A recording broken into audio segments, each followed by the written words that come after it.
Hai semuanya, selamat datang di perjalanan terakhir vlog ke museum keempat. Setelah hujannya berhenti, aku sama teman-teman aku langsung jalan sedikit untuk mencapai museum yang terakhir ini. Museum ini itu tidak terlalu familiar, tapi banyak menyimpan sejarah yang harus kita tahu sebagai warga negara Indonesia. Jadi tonton sampai akhir ya. Oke, kita mulai sama kenarsisan aku yang padahal ini masih gerimis-gerimis guys, tapi aku kayak aduh syahdu banget deh tempatnya, kayak adem gitu. Jadinya aku tangkap video deh sambil nunggu hujannya reda untuk kita lanjut dari proklamasi ke museum terakhir. Ini dia, museum terakhir aku adalah Gedung Joang 45 di daerah Menteng. Untuk tiket masuknya itu 5.000 per orang dan bahkan kita udah dapet kayak buku panduannya gitu. Dan yang lebih aku syukurin lagi, ini bisa cash, jadi nggak pakai dompet digital lagi.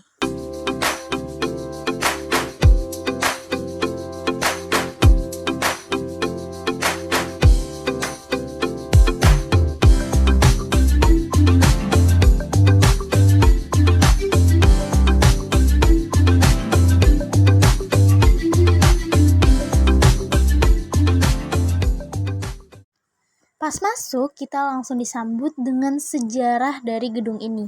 Jadi teman-teman, pada masa pendudukan Jepang dan pergerakan nasional, gedung ini digunakan sebagai markas para pemuda radikal dalam melancarkan aksi merebut kemerdekaan dari tangan penjajah. Jadi semacam asrama gitu ya. Dan ada juga beberapa tokoh pergerakan nasional yang menjadi pengajar, serta pihak Jepang juga ikut terlibat loh menjadi tenaga pengajar di asrama ini.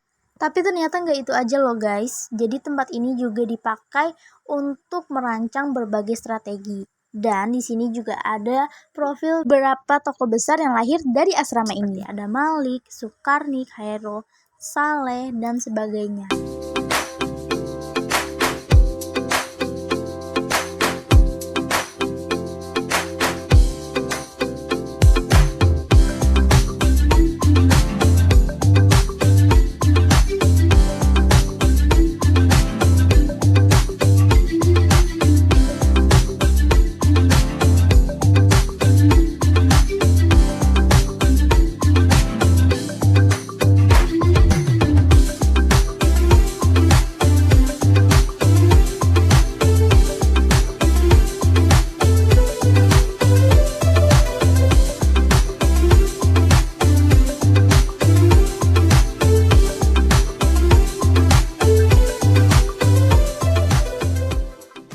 Selanjutnya kita masuk di ruangan yang membahas mengenai Jepang-Jepangnya nih. Dan ini adalah seragam dari tentara Jepang kala itu. Ini dia ruang masa Jepang.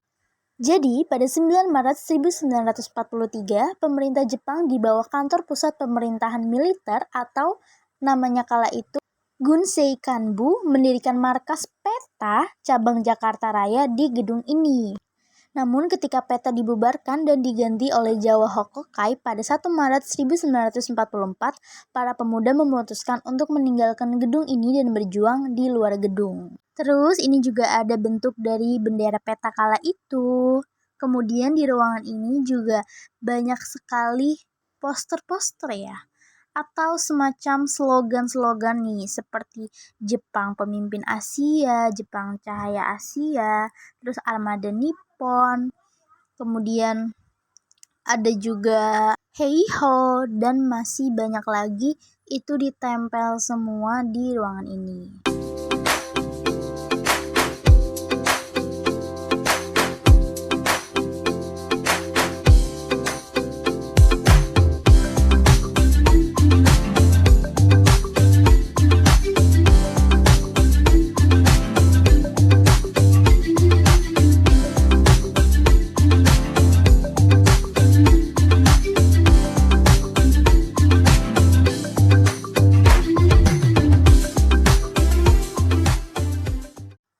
Kita udah ada di spot terakhir, jadi aku akan menjelaskan sejarah dari bangunan ini. Bangunan ini sendiri berdiri pada tahun 1938 sebagai sebuah penginapan bernama Hotel Scomper 1 yang dikelola oleh keluarga Elsie Scomper dari Belanda. Hotel ini tuh diperuntukkan bagi para pejabat Belanda dan pribumi yang berdinas ke Jakarta.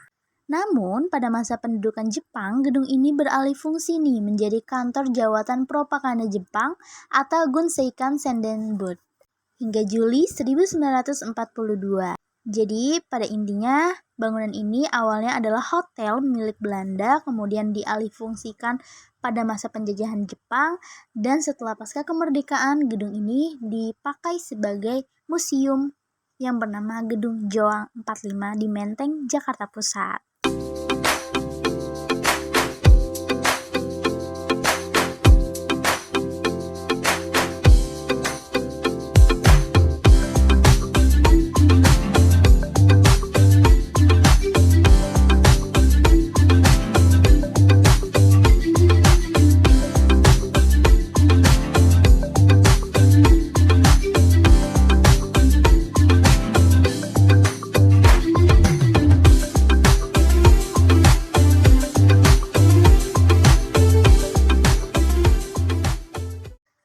Selesai juga jalan-jalan ke 4 museum ini. Terima kasih yang sudah menonton. Sampai bertemu di vlog ke museum selanjutnya.